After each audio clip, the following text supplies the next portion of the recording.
Hey everyone, good morning. It's a beautiful Sunday morning actually. Really cold. It's 59 degrees.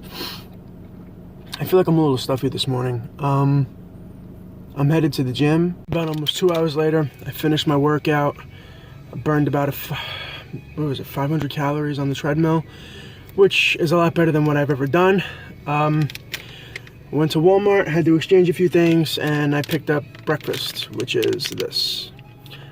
It's Robert Irvine's Fit Crunch, 30 grams of protein, 6 grams of sugar. It's absolutely delicious and I really enjoy it. So time to go home and shower, and then you will get to hear my story.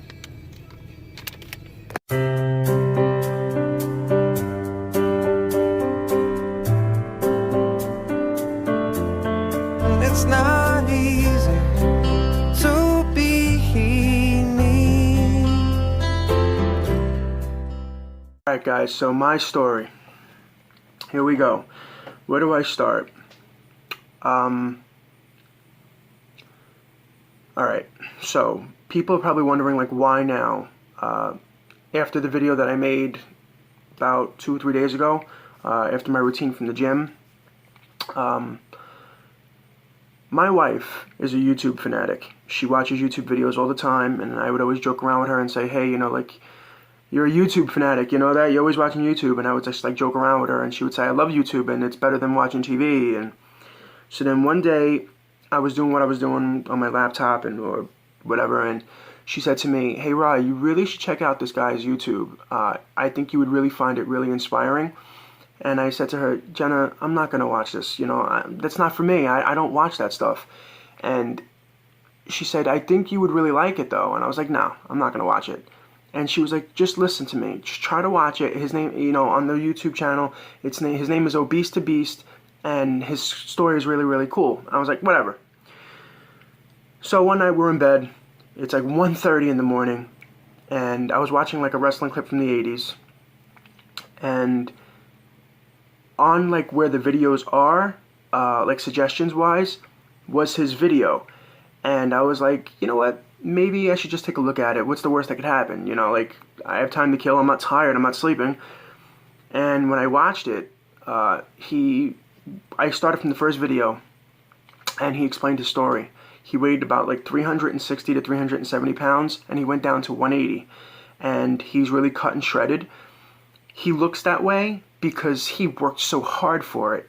And he went through a lot of the same things and felt the same way how I feel now, and went through the things that am and did go through before. So I found his story really inspiring. The next day, I told my wife that I came across the video and I did watch it, and she said, hey, what did you think? And I told her, I was like, you know what? His story was really cool. He transformed his body, and he worked really hard for it, and he owned it, and he deserves it. And she was like, good, well, maybe it'll motivate you. And I'm like, yeah, possibly, maybe. And I believe, maybe I'm wrong, but I believe we were eating Domino's that night. You know, we were eating pizza or whatever. And I was watching his video while I was eating it. And I stumbled upon a video where he made about him binges. And what was I doing while I was eating it? I was binging. And the next day, which was last Sunday, which was a week ago, something struck inside me that I thought that, you know what, this kid, because he's a kid to me because he's a lot younger than I am, he's done this without surgery. I had surgery and I'm still overweight. I'm not nowhere near where I was. At my heaviest, I was 575 pounds. But he was where I was, and now he transformed his body. And he did it without surgery. I had surgery, like I said, I'm still overweight, so there's no excuse. I could do this. And for the longest time, I've been in denial. And I guess, like I said, people are wondering as to why now. It comes down to the key word, accountability. And when I'm public about this, when I'm open about it, I can't hide. And that's what I do most of the time, is I hide my feelings. I eat my feelings. and it's just not healthy, because then I could balloon back up to where I am. Before I go any further, I'm going to stop and say I apologize, because if I jump around in my story, I don't mean to. I'm not going off a script. I'm just talking off the top of my head. So at the end, after the video is finished, you can comment below. I do have Instagram. You can find me on Instagram. My Instagram name is The Real Ryan. I do have Snapchat, the same name. And you guys can follow me there as well, because this is going to be my journey, and I'm going to do vlogs so you guys can keep up with me. But I apologize in advance if I jump all over the place. Like I said, just ask your questions and I'll try to answer everything, and I will be honest about everything. So try to follow along. So let me give you, before I go any further with what I was saying before, let me give you a little back history. I was a single child. I was an only child. And I grew up in Brooklyn, New York. I'm 31 years old. I was born in '84. I lived in an apartment complex called Starrett City in Brooklyn, and my whole family lived in the same building. On the 11th floor was me, my mom, my Aunt Carol, and my grandmother. My Aunt Carol was my second mother. She helped raise me with my mom, and I love her. I loved her dearly. On the 12th floor was my mom's oldest sister, Joanne, and her 4 kids. Janine being the oldest, then Carol Ann, then Susie, and then their baby brother Billy. All my cousins. And then Janine's 2 kids, Michael and Christopher, and then Carol Ann's son Matthew. On the 6th floor was my Aunt Rosemary and her boyfriend Dave. And then on the 15th floor, which they moved to the 3rd floor, so I'll go from there, my Uncle Joe, and at the time his wife Laura, and their 2 kids, Jojo, and, well, his name was Joe, but I call him Jojo. Bro, I love you. You know that. I had to give you a shout out. I'm really close with him. Again, he's like my brother, the brother that I never had. Me and him are just really, really close. And his sister Tracy. Trey, I love you too. So it was really easy for us, like during holidays and stuff, to just always be together. You either take the elevator or you take the stairs and you're at each other's apartments, which is really great. In 1995, my Aunt Ro wanted to buy a house. I don't know if it was for my grandmother, because my grandmother at the time was really, really, like, she was getting up there, and they wanted to take her out of Brooklyn, because Brooklyn at the time, I guess, was getting bad or whatever, and she wanted a better life for all the kids, and she ended up buying what you would call a 2-family house, I guess, in East Patchogue, out here in Long Island. And you had a basement, which wasn't finished at the time. Then you had a 1st floor and you had a 2nd floor. The 2nd floor lived my mom, my Aunt Carol, I'm going to say, Janine, which was my Aunt Joanne's daughter, and her 2 boys, which I shared a room with, Christopher and Michael. And on the 1st floor, my cousin Carolyn didn't live with us at the beginning, so it was just Susie, Billy, and that was that. Later on, my cousin Joe came to live with us, and his sister Tracy, and we were all just very, very close. And I don't know if I mentioned my Aunt Ro was on the 1st floor also, with the 2nd floor with us, upstairs, and we were all just very, very close. I was always overweight as a kid, as a baby. My mom can tell you stories about how when I was a baby, she'd put me on the rocking horse, like, the little rocky horse that babies go on, and my legs got stuck in the springs. My Pampers never fit. I was a wrestling fan as a kid, huge Hulkamaniac. I still am. And I sat in the wrestling ring like, a normal 2 or 3-year-old sits in a wrestling ring, it doesn't break. I broke it. And Jojo will tell you that story. If he could tell that story, he still laughs about it to this day. But yeah, so I didn't go through normal things as a kid. A normal 8-year-old doesn't get told at an amusement park that he can't fit on a ride. I did. And at the time I was too young to understand it or be embarrassed, so I just got off the ride and whatever. When we moved out to Long Island, an Italian family, we were all overweight. As I got older throughout my teen years, living in Long Island, my weight got worse. My weight just ballooned. And it's just because we all ate unhealthy. We just, my family didn't, I guess, I don't know if you would use the term you don't know better, but you just cook the way you cooked and you eat the way you eat. As I got older, my weight, like I said, ballooned. And when I got to high school, that's when it really started to balloon up there. I'm going to be honest and open about this for the first time in my life, and I don't even know if my wife knows this, but my senior year of high school, summer of 2001, I went to go take my high school yearbook picture, and this is where like all the stuff started to happen with my weight. Okay, when I went to go take my yearbook picture, you put the jacket on, the tuxedo, and you take a picture, whatever, and at the time, when I was in high school, I had to probably weigh about 315, 320, but I was really, really, like, round.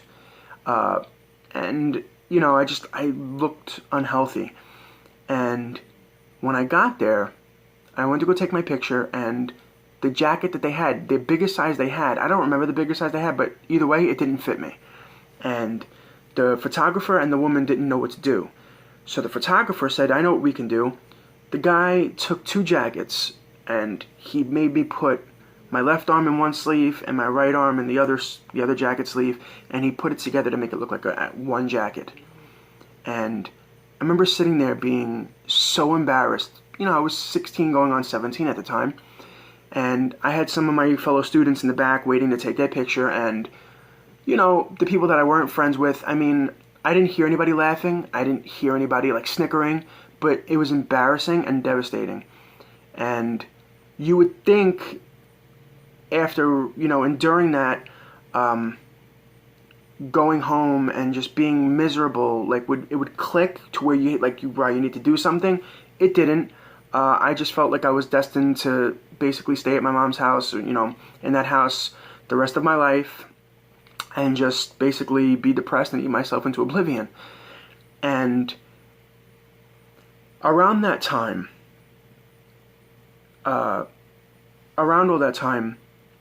I was really close with my cousin Joe, and, me and him hung out pretty much every day. He would go to work, he would come home, we would watch wrestling, we would play video games, and, he was a little older than me, by 4 years, and he got a girlfriend who now he's married to, Carla, and they have 2 beautiful kids, but when they first started dating, I got upset because he would always leave the house, and he was a young guy. He wanted a girlfriend, and he wanted to do things, and I was a little upset, and he probably doesn't know this, but I was a little upset because I wanted my oldest brother, my big brother, to be there with me and hang out, and I guess at the time, I didn't understand it, but then after a while, I wanted the same thing. I wanted a girlfriend. I wanted to be able to do things with the girl and, just get on with my own life, and I wasn't jealous of him because I loved him, but it hurt that he was, like, leaving, and when he moved out finally, like, it was another thing to trigger me, and I can't blame it on that, but it's one thing that, like, led to another, and it was just something why I ate, and then, I ended up going through phases with girls and stuff like that, and being depressed after certain situations, and I just kept eating and eating and eating, and, when it came time after graduating high school and stuff like that, and just not going to school anymore, not being on a routine, not waking up whenever I wanted, eating whatever I wanted, my weight started to really, really go up. And in 2006, 2007, I hit my highest. I was 575 pounds. And my cousin Joe ended up getting married in 2008, and he asked me to be the best man, and I had to have not only the vest made, because I couldn't rent my tux like everybody else, I had to have the jacket made. The tailor at the time, Edward and Allen, it was a big and tall store, he had to take a vest and basically take actually 2 vests and sew them together because he didn't have the width or the size in the store. Otherwise, if I took like a bigger vest, it would have been more money, and it would have just looked ridiculous. So he had to tailor it to my body because I was so round and proportioned a weird way. So if you take a look at some of the wedding pictures, like, and maybe I could show them, but if you take a look at some of the pictures from that wedding, I literally looked like if someone were to take a pin and push it against my jacket, I would explode. I would pop. Just so unhealthy looking. And you would think again that maybe someone would say something to me, or it would click, because if I see the pictures, like, what are you doing, And as the years went on, it just got worse. The next year in 2009, that's when things started to get bad. My Aunt Joanne, who's my oldest aunt, she was a diabetic, and she did everything she could. She took her insulin.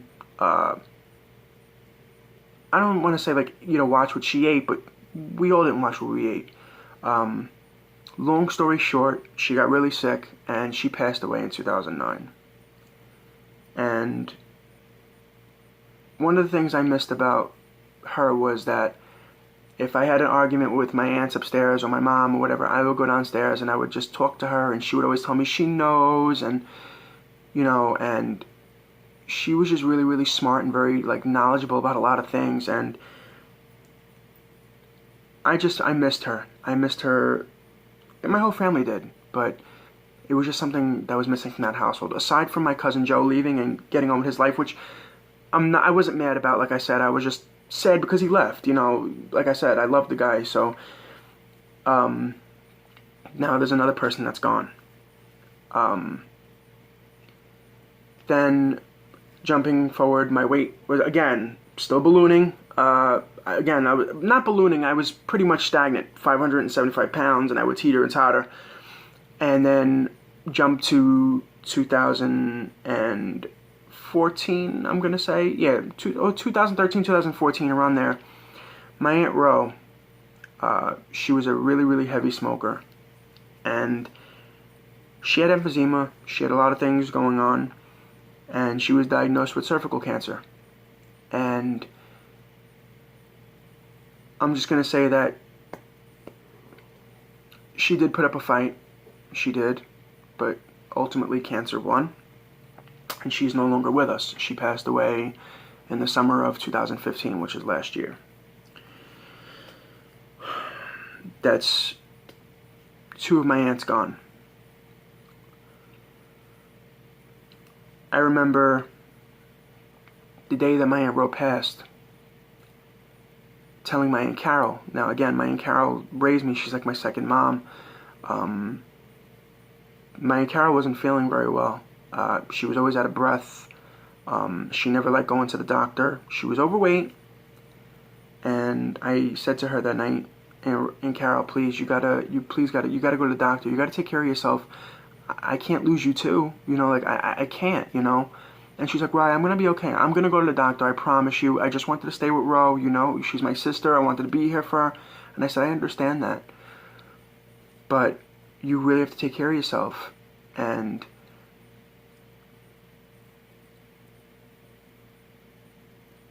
about a month or so later, my Aunt Carol went to the doctor, and she couldn't breathe, and she was having a hard time breathing, and they admitted her to the hospital.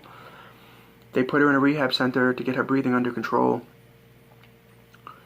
And I was doing a job at the time where I was delivering healthy, prepared meals. I was going to Queens. I was going to Brooklyn. I was going to, Nassau. And one day, I didn't think it was that bad. My cousin Joe, he was at the hospital with my mom and everything, and they, he said to me, he was telling me that Aunt Carol might have to be put into I guess a coma or whatever you want to call it, so on a respirator, that way they can get her breathing under control or whatever. And I remember feeling really, really torn up about it as I'm driving. I was all the way, I believe, in Queens, and he was like, dude, if you want to call your mom, just call your mom and find out the details. I mean, I'm just, I'm here, but, I was like, all right, fine. So I called my mom, and I said to my mom, Ma, even if I could try to at least get back a little bit earlier, I just want to be there. I want to say, I want to talk to her. And she was like, Rye, she can't wait. They got to put her under because she's having a really hard time breathing. and I didn't even get a chance to say anything to her. She knows that I loved her.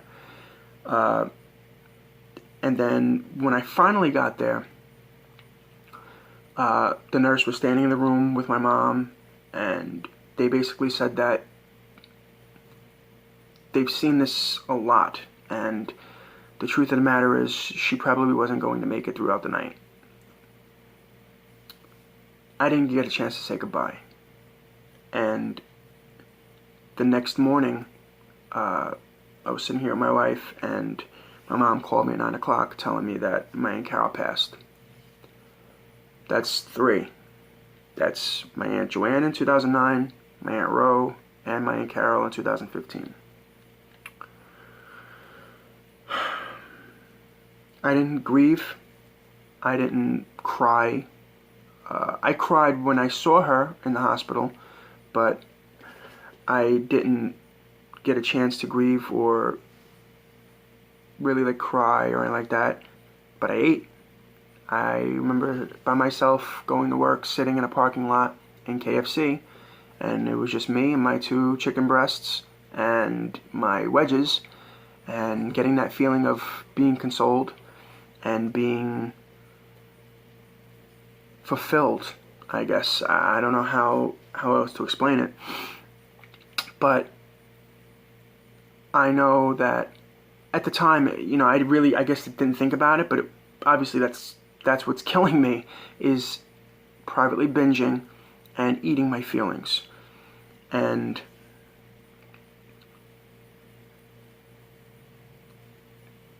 after that, a few months, I would say about a month or two later, 3 months maybe, my cousin Joe had called me, and I knew my Aunt Laura was having some issues. Something was going on with her brain, and he told me that he didn't think that his mom was going to live. And my Aunt Laura, I was close with her. Growing up, I was her buddy. I stayed practically at her apartment on the weekends. Every weekend, it was either I slept there or JoJo and Tracy slept at my house. But my Aunt Laura, funny thing, real quick story about my Aunt Laura. She had this shirt that had a bunch of cars on it, and I would try to pick the cars off, and she would say to me, "Buddy, they're not real." It was just funny. You had to be there, I guess. But when he told me that, I didn't know what to think. I felt numb. I didn't know how to feel. Just another member of my family just fading away. And I didn't get a chance to see her because I was working so much. And she passed away. So now that was the beginning of this year, 2016. Most recently, earlier this month, my cousin Billy. Billy, I believe in his early 20s, was diagnosed with diabetes. He lost a tremendous amount of weight, and he was a little bit in denial. Actually, was very much in denial about him being a diabetic. He didn't want to take care of himself. He shut pretty much everybody out and did what he wanted to do because he was a grown man. And most recently, before that, because of his diabetes, and he started to catch up. It started to catch up with him.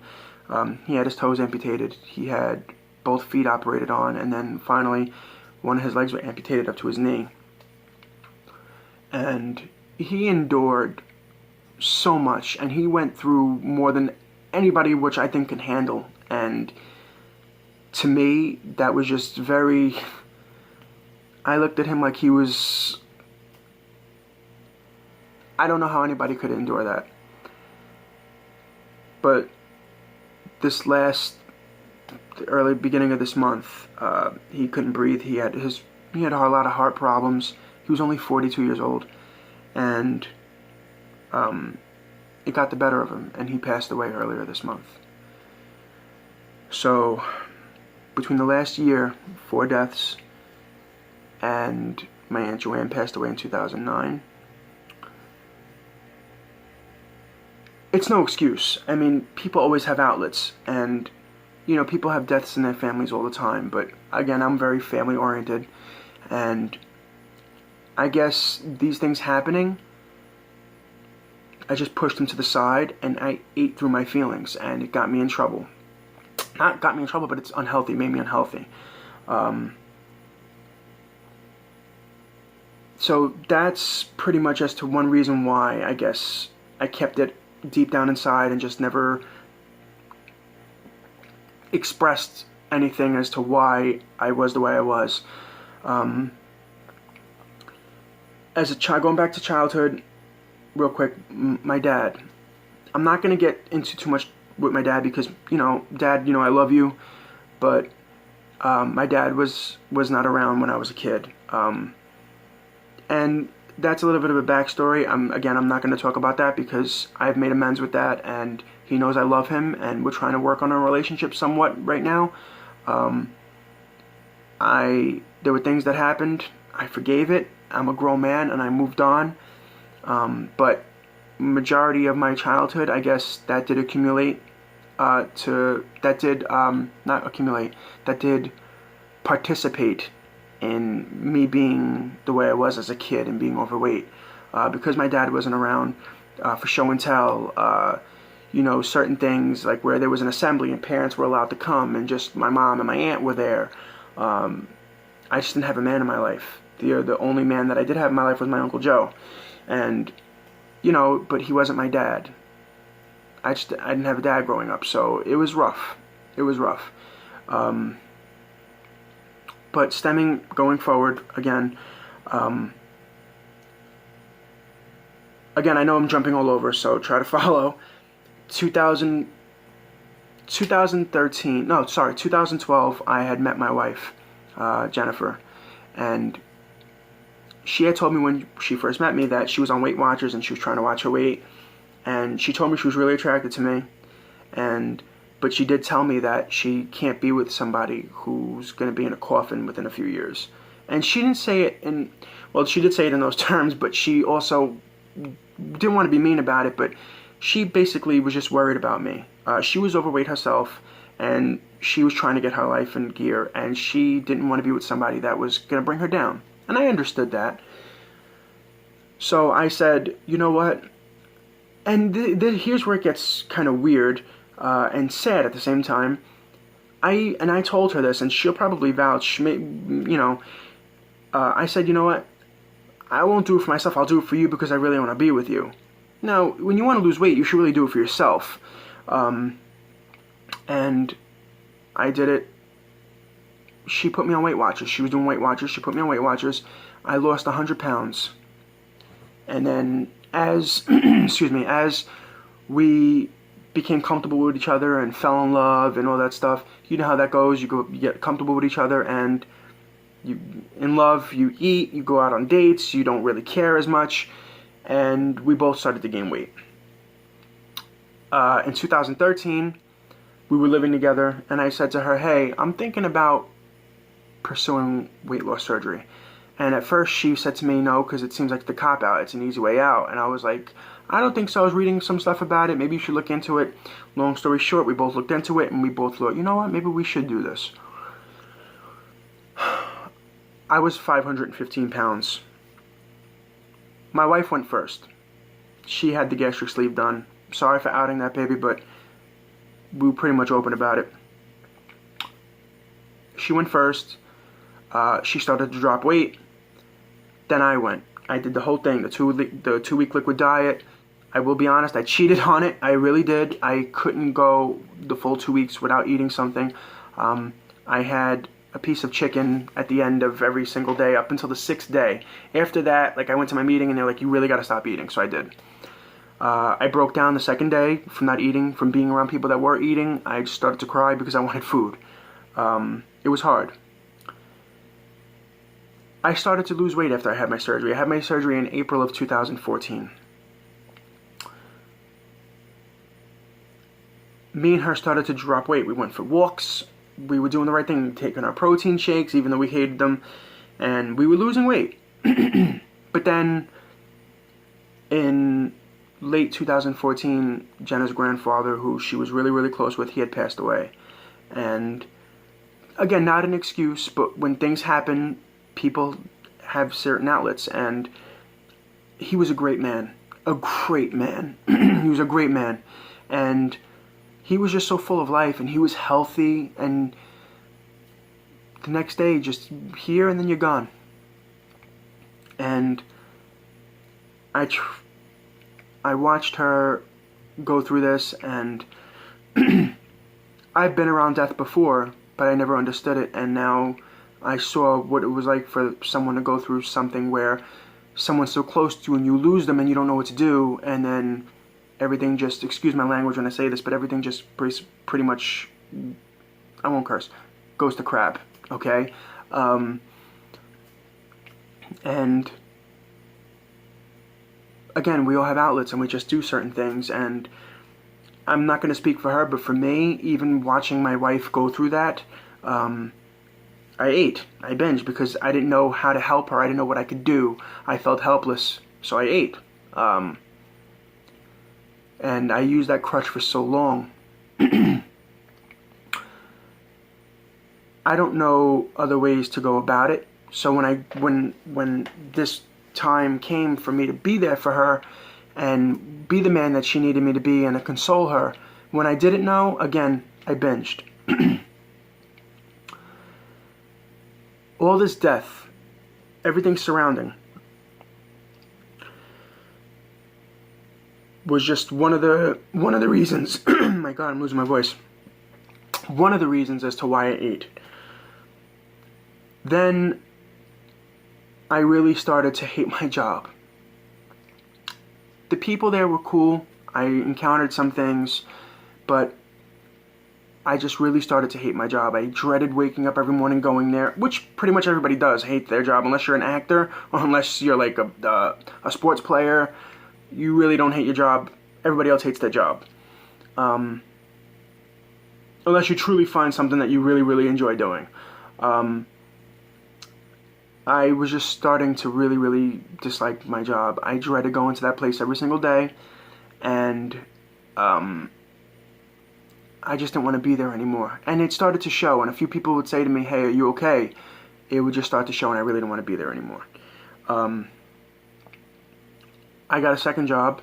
I started working for a cell phone company. I'm not going to say their name on here because I don't know all the legalities and stuff like that, and I don't want to get myself into trouble. So if I'm doing this on my own free will, I'll just say that I sell cell phones, okay? Everybody who knows me, they know what company I work for, whatever. But I sell cell phones, and I really enjoy it because I love being on my cell phone. Who doesn't? But I love electronics, and I love exploring electronics. I love working with them, and if I could sell them, I could sell them. And I'm pretty decent at it. So I work for a cell phone company, and I do that full time right now, and I love it. Right now, I'm the happiest I've ever been. Things are going good with my wife. Our life together is, I should say, blooming. It's probably, as of right now, even though we work through things together because we're a team, it's been the best it's been in a long, long time, and I'm not trying to jinx that. I don't have any wood to knock on or anything, but it's been really, really good. But she even said to me, something's wrong because you left the other job and now you're doing something that you like or that you love and you're still not happy. What's going on? And for the longest time, I didn't know. You know, obviously the deaths and everything, and I explained my dad not being around, stemming from childhood. I had surgery and I was still overweight. What else could be bothering you? Until this day, all of crap, just sitting deep down in here and not being able to express it and always hiding it and always laughing with everybody and just afterwards going home and thinking about certain things. It all becomes accumulative, and when you don't let it out after a while, you start to become that, and that's what I felt like, crap. But after watching these videos from Obese to Beast and him transforming himself and watching somebody be where I'm at or where I was, I finally decided to do something for myself. So I'm gonna end the video soon because I guess I feel like I'm rambling, and like I said, if I'm all over the place, just, you know, like I said, I know it is all over the place, but just comment, and just like I said, if you have any questions or if you want to say something, please feel free. I'm just, like I said, I don't know if I said this at the beginning of the video, I'm tired of being who I am, because the overweight me is not the real me. Everybody has someone that they want to be, and who I want to be is deep down inside, and it's in my heart, but I want to do something finally for myself, and I'm tired of being the fat guy. I'm tired of being the funny fat guy where I just eat my feelings and I hide and I binge. I don't want to be that way anymore. So I have a goal, I have a journey, and I want you guys to follow me on that journey, and any type of positivity you can send my way, believe me, I will reciprocate. I'm going to be very, very positive about certain things, and you guys can follow me on this journey, like I said. Eating right, doing the right thing, going to the gym and working out and working hard. That's what I plan on doing. That's going to be my goal. I'm not getting any younger. I turn 32 next Saturday, on a Saturday. Will I binge? Absolutely not. Will I have a piece of cake? Yeah, because I'm human. I will have a birthday dinner, absolutely. But you can best believe that I will be in the gym the next day, and I will be giving it everything that I have. Well, I thank you guys for letting me ramble and telling you well, just a small portion of my story, but this is my first vlog, so I hope you guys enjoyed it. Again, follow me on Facebook, follow me on Snapchat, The Real Ryan, Instagram, The Real Ryan, and just keep on the lookout, and I will post another vlog, you know, and it's going to be just about my life. You'll see me at the gym, you'll see certain things, and let's have fun together, and let's make this journey fun, and that's what it's going to be. I want to transform myself. You guys will see, and I will get to be The Real Ryan.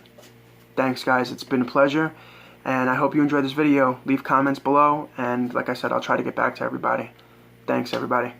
So long.